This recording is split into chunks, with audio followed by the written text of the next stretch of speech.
গিয়েছি, কোথায় আছি কেমন আছি। একটা দিনও আমার স্বামী যে আমার কাছে কোনো খবর পাঠালো না। আমি যে আজও জানতে পারলাম না আমার স্বামী কোথায় আছি। হায় মেহেরবান খোদা, আমার স্বামী যেখানেই থাকুক না কেন তার যেন কোনো বিপদ না হয়।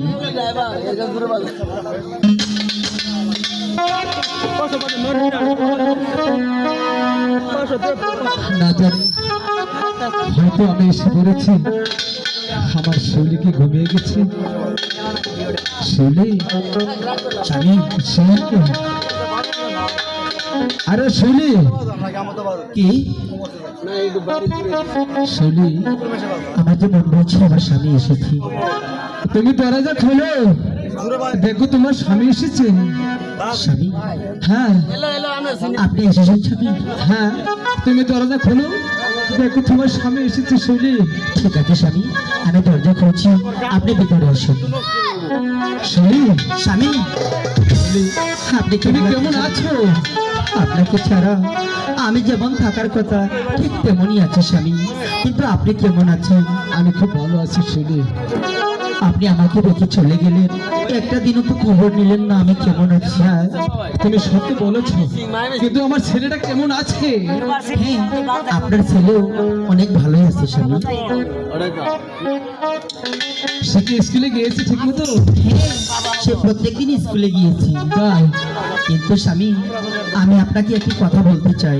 বলো, তুমি কি বলবে? কিন্তু কেমন করে যে বলবো। কেন? আমি তো সেই কথাই ভেবে পাচ্ছি না, আপনাকে বললেই বা কি হয় আর না বললেই বা কি হয়। না শুনি, তুমি খুলে বলো। আপনি যাওয়ার পরেই আমি কেমন করে বলি স্বামী, কেন শুনে ভেবে পাচ্ছি না। তুমি নির্ভয়ে বলো। আপনি যাওয়ার পরেই প্রত্যেকটা দিন প্রত্যেকটা রাত আমার যে খুব কষ্ট করে থাকতে হয়েছে। কষ্ট হয়েছে? হ্যাঁ, কারণ আপনার মামাতো ভাই ওই আমফল আছে না, হ্যাঁ, সেই আমফল কি করেছিস আমি জানি। আর বলো বলো কি করেছে?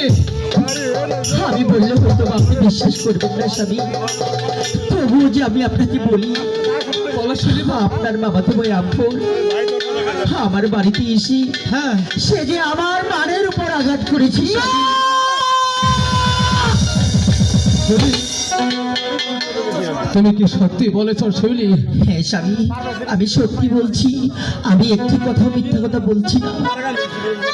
শৈলী, তোমার কথা যদি সত্যি হয় শৈলী, তাহলে তুমি তুমি বিশ্বাস করো শৈলী, ওই আমি আমফলকে তোমার সম্মুখে এসে আমি তাকে এনে জান্ত খবর দিব।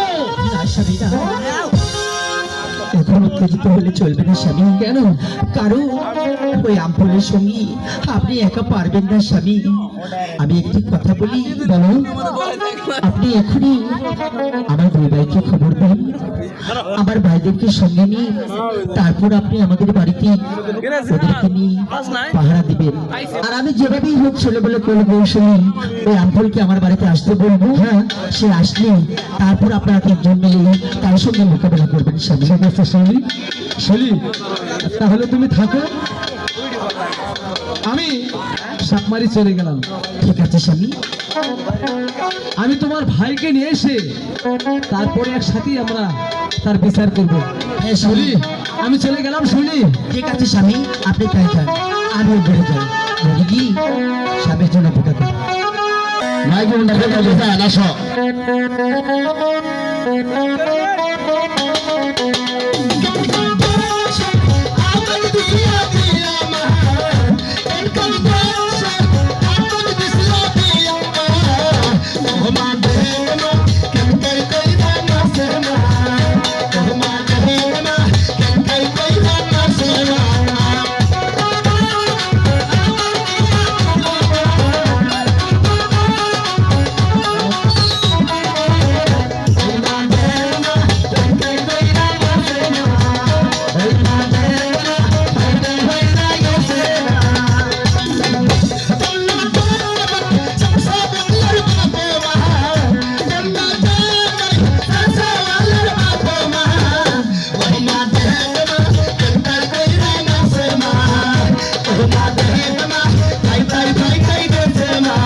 আমি যে এলাম শ্বশুরবাড়ি সাপমারি আমার শালা সমাধির বাড়িতে আছে না নাই আছে জানেন ভাই আছে না বাড়ি ছিলেন বাড়িতে আছে সে ছিলেন ছিলেন কেরাও না ও দুলা ভাই হ্যাঁ আপনি ঢাকা থেকে কবে আসছেন? আমি তো আগামীকাল আসছি তাহলে বাড়ির বাহিরে দাঁড়িয়ে আছেন, ভিতরে আসেন। না আমি বাড়ির ভিতরে যাবো না কেন দুলা ভাই হঠাৎ করে আসলেন, বাড়ির ভিতরে যাবেন না? আসেন, আগে খাওয়া দাওয়া করি, তারপরে গল্প হবে। না শুনেন আমি বাড়ির ভিতরে যাব না, আমি কিছু খাবো না। কেন দুলা ভাই, এমন কি হয়েছে যে আপনি বাড়ির ভিতরেও যাবেন না এবং কি খাওয়া দাওয়া করবেন না?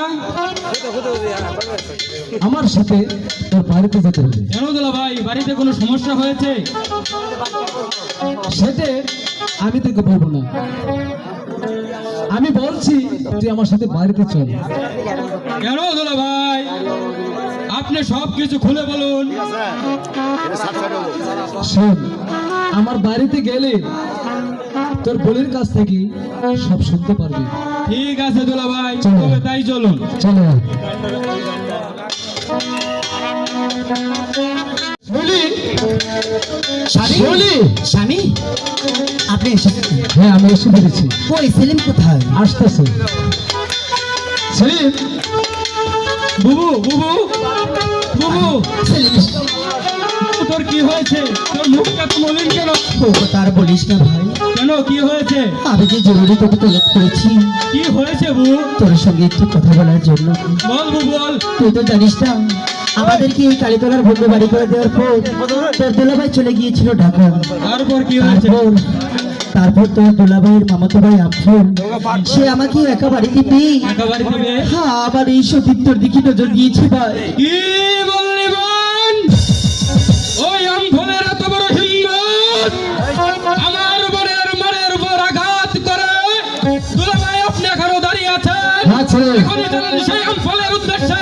যেখানে পাবো সেখানে টুকরো টুকরো করে কেটে তাতে রক্ত এসে আমার বোনের পায়ের তলে দেব।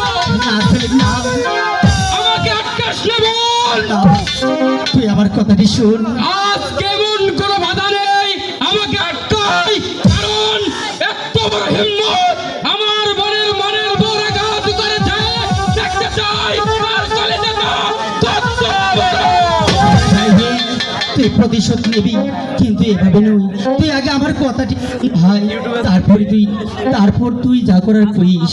এই কথা শোনার পরে বোন আমার মাথায় রক্ত উঠে গেছে। যেখানে পাবো শুধু আমলকে চাই, আমার আমলকে চাই। হ্যাঁ হ্যাঁ, সেই আমি তোদের হাতের কাছে এনে দেব সেই আমফল। এখন আমি কথা বলবো, সে যে তা করবে। তাই বলছি তুই মাথা গরম করিস না। আমফল আমার বাড়িতে আসবি, তুই তোর দুলাভাই সহ আমাদের রান্ধনঘরের পিছনে যে গমের ক্ষেত আছে সেই ক্ষেতে তোরা বসে থাকবি। আর আমফল আমার সঙ্গে আসবে দেখা করতে।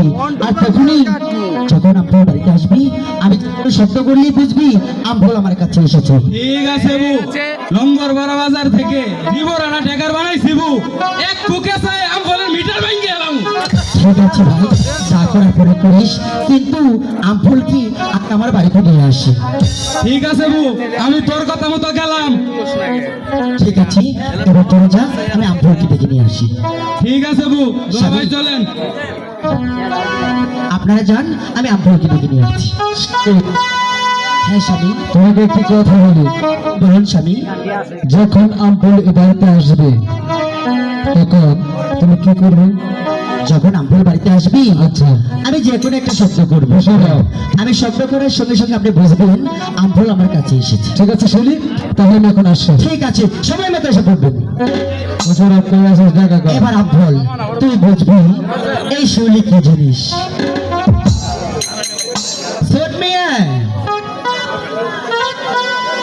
সত্যিয়া তো আমার বাড়িতে হাত দিত না। হ্যাঁ না, কি হইল দিহি গানের সুরে আল্লাহ ডাইয়ে দিহি যদি লাহি।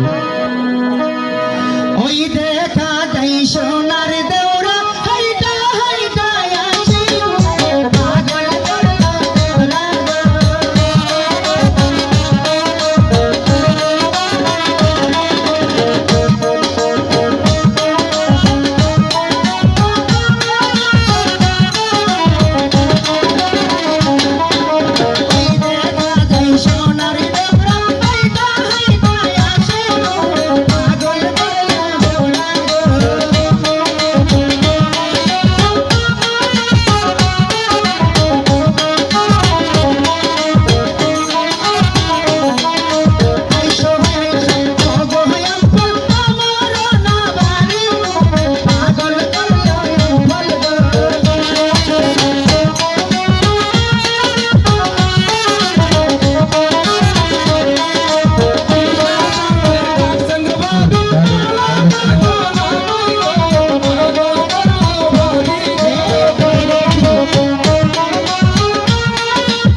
আমার কথা কি কানে যায় না? আসলে ভাবি কানে তো যাই, কিন্তু কিন্তু আবার কি, এতদিন তুমি আমার জন্য পাগলা আছিলা, বাড়িতে না কইতে আইছো, আজ আমি ডাকতাছি তাও তুমি আহো না। আপনার শ্বশুর যে আমাদের বাড়িতে গিয়েছিল, যে আমার পিতাকে বিচার দিয়ে আসছে। এ কি কইতেছেন আপনি? হ্যাঁ ভাবি। সত্যি আমার শ্বশুর আপনাকে বাইক গেছিল? হ্যাঁ ভাবি। আরে না যা আমার শ্বশুর, আমি যদি রাজি থাকি আমার শ্বশুর স্বামী কি করব? আপনি তো এই কথা বলে বলে আমাকে অনেক দিন আনলেন, কিন্তু আপনার শ্বশুর যে বাসায় যে আমার বাবাকে হুমকি দিয়ে আসলো, সেটা কি ঠিক হইলো? আরে ওরা হ্যাঁ ভাবি। প্রেম করবার গেলে এরকম হুমকি হামকি দিয়ে একটু একটু আসে। তাই নাকি ভাবি? হ্যাঁ আসো, তুমি এবার ঘরে আসো। ভাবি আমার ঘরে আসো। তুমি এতদিন ভাবির জন্য পাগল ছিলা, আজ ভাবি তোমার জন্য পাগল। সঙ্গে দিয়েছি মনে প্রাণ, যা করতে পারি। আজকে যে ভাবি আমার মনটা, 3 দিন আপনাদের বাড়িতে আসলাম, কিন্তু আমার মনে কোনো দুর্বলতা লাগে নাই, কিন্তু আজকে আপনার বাড়িতে যাওয়ার সময় আমার যেন কেমন দুর্ঘটনা মনে হইতেছে। আরে ভালোবাসবার গেলে এরকম মনের মধ্যে একটু একটু ডর লাগে। আমি তো বলতেছি আসো। হইম পরে তোমার সনে, ও দেউরা তোমার সনে, একলা পায়াছি রে শান, একলা পায়াছি গো শ্যাম, এই বাড়ির মধ্যে আজ পাশা খেলবো আধরা, দুজনে মিলে খেলবো আজকে। তাই নাকি? হ্যাঁ। ও দেউরা তোমার সনে, দেউরা তোমার সনে, একলা পায়াছি রে শান, একলা পায়াছি রে শান, এই বাড়ির মধ্যে আজ পাশা খেলবো রে শান, আজ পাশা খেলবো রে শান।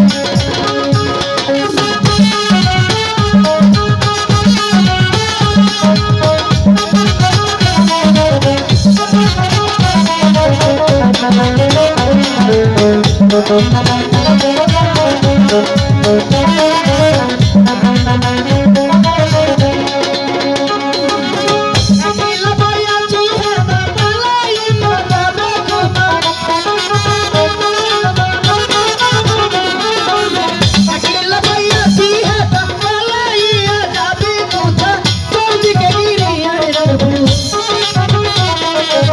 চৌদিকে গিরি আর রাখবো, সব সখী গো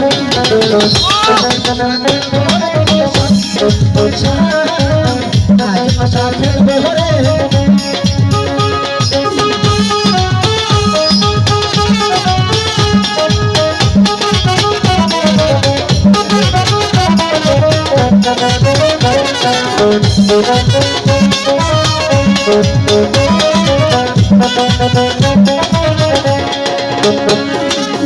আতর গোলাপ চন্দন মারো বন্ধুর গায়ে, আতর গোলাপ চন্দন মারো বন্ধুর গায়ে, শিখাইয়া দাও সওয়া চন্দন, শিখাইয়া দাও সওয়া চন্দন, ওই রঙ করো আজ পাশা খেলবো রে শাহ, আজ পাশা খেলবো রে শাহ।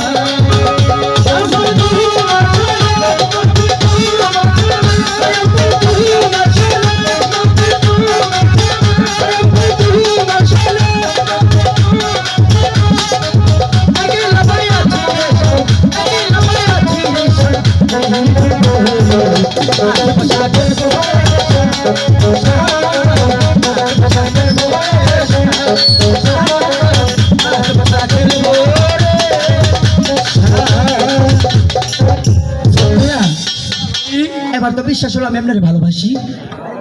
ঠিক আছে ভাবি, এখন ঘুরে যাওয়া চলে। তাইলে দয়া করে ঘরের মধ্যে এসে পড়েন। আচ্ছা প্রিয়া, এই যে প্রিয়া নিয়ে জুনে জুনে একটা কথা তো বলতে বলেন।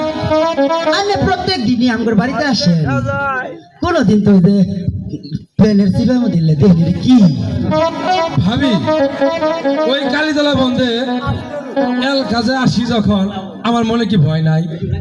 তা তো এটা কথাই, কালী তলার বন্ধুর মধ্যে অনেক শিয়াল, ভয় তো লাগতে পারে। তাই আমি যখন একা একা আসি, ওটার নাম কি? ওটার নাম এর নাম হলো ভাবি ঠেকা। এটার নামই ঢেকা? হ্যাঁ ভাবি। বাবা বাবা আনিস ভাই, আমি জীবন ও ঢেকার দেখি। ও দেওরা, হ্যাঁ ভাবি। দেখি এলা ঢেকারটা। এটা দিয়ে কি করবেন আপনি? আমি এলা দেখি দেখিনি। ভাবি, আপনার ব্যবসা বেশি ভালো মনে হইতেছে না। আসলে ভাঙ্গাই কই আইনের দোকান তো না, কালে আমার গেলারে দিয়ে 6 গুন্ডা সুপারি নিয়ে এসেছিলাম, কাঁচা সুপারি তো আমার জাতি নাই, কাঠ মুখি দিয়ে ওই ঢেকাটা দিয়ে সুপারি কাটতাম আর কি। তাই নাকি ভাবি? হ্যাঁ, ওই যে দুইজনে সারা রাত গল্প সল্প করবো, পান্ডান খানা জন্য। আমার বললে তো আমি কাটিয়ে দিতাম। আপনারা বললে কাটি দিতেন, ঠিক আছে। এখন আমার বাড়িতে আপনি কাটবেন। ওই যে নতুন বাজারে ঘুরতে ব্যাপারে আলামিন বাইরে গেছিলাম, একটা কুবা চাইছিলাম, তাও দেয় নাই। ওই ঢেকাটাই দেন। তোমার দিয়ে কি সুপারি কাটা যাবো? যেহেতু মনের যদি ইচ্ছা শক্তি থাকে, ঢেকারকে মইরা ফাঁসি দিতে কাটা যায়। আমি দয়া করে যদি গেলা দিই দিয়ে হিকো। হ্যাঁ, এটাই ঢেকার না, এই তার আছে। কাটবো শালার আম ফল। এবার কই যাবো? ভাবি। চাবি গাড়ি না আমার কাছে। শালা সুবারি না, এটা দিয়ে কাটবো আজকে। তাহলে কাটি। হ্যাঁ আচ্ছা ভাবি। আইনত বয়েন শালার সুবারি ভাবি ভাঙ্গেছে। কারেও না, কারেও না। এখন কি হলো? সুবারি বলে কারে? ও এই লোকটাকে। সেলিম এসেছিস? হ্যাঁ। এই দিন। এটাই এটাই হলো সেই দুষ্টান্ত।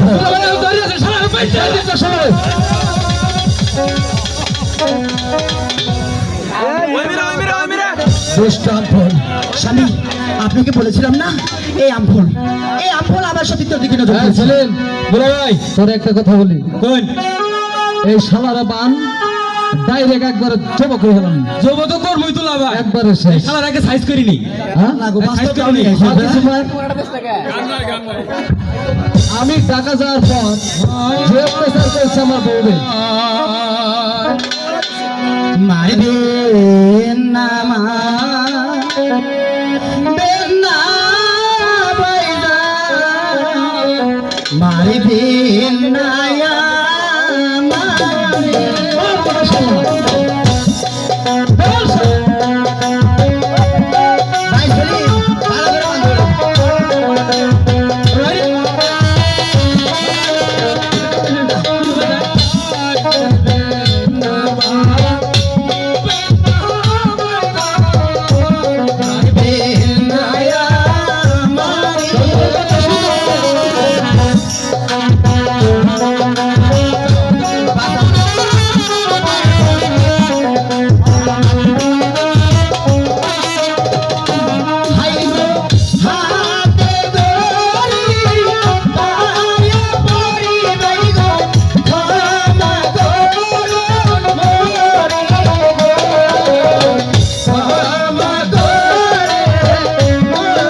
শোন, আমাকে আপনি দুষবেন না ভাইজান, কেন আমি তো আসলে দুষ করিনি ভাইজান। তুই দোষ করিস নি? না আমি ভাইজান, যখন ঢাকা গিয়েছিলাম তুই আমার বউকে যে অত্যাচার করেছিস, তাই তো তোকে আমি আমার বউর প্রতিশোধ আমি নিজের হাতে নিতে চাই। আমি তো দুষ করিনি ভাইজান। ওই ভাবি আমাকে একে একে 3 দিন আপনার বাড়িতে ডেকে নিয়ে এসেছে। আসলে যে আমার কোনো দোষ নাই ভাইজান। তুই সেবাটা তোমার আজ কেমন শিক্ষা দেব? শৈলী, স্বামী আয়। আমফল যা বলেছে তা কি সত্যি? শৈলী, স্বামী তুমি সত্য করে বলো, তুমি সত্য করে বলো ওই আমফলকে কেটে টুকরো টুকরো করে তাকে আমি নদীর চলে তাহার কোন